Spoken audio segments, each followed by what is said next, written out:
Welcome to மெஜில் academy. இதை பார்த்தீங்களா?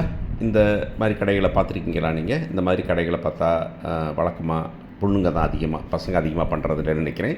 பொண்ணுங்க அதிகமாக பார்ப்பீங்க இந்த மாதிரி கடைகள். ஒரு எக்ஸ்பென்சிவாக ட்ரெஸ் மெட்டீரியல் இருக்கும், எக்ஸ்பென்சிவ் கிஃப்ட்ஸ் இருக்கும். இதை என்னென்னு சொல்லுவீங்க அப்படின்னு பார்த்துருக்கீங்களா? அதில் எழுதியிருப்பாங்க BOUTIQUE அப்படின்னு சொல்லுவாங்க. எப்படி நீங்கள் ப்ரொனவுன்ஸ் பண்ணுவீங்க?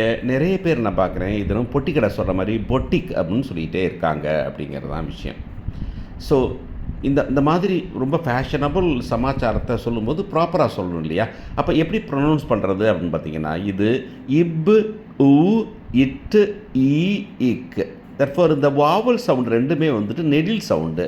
தர்ஃபோர் இப்படி கூப்பிட்றதுனா பூட்டீக் அப்படின்னு சொல்லணும், நாட்டு பொட்டிக்கு. பூட்டீக், பூட்டீக். இந்த ப உ இட் இ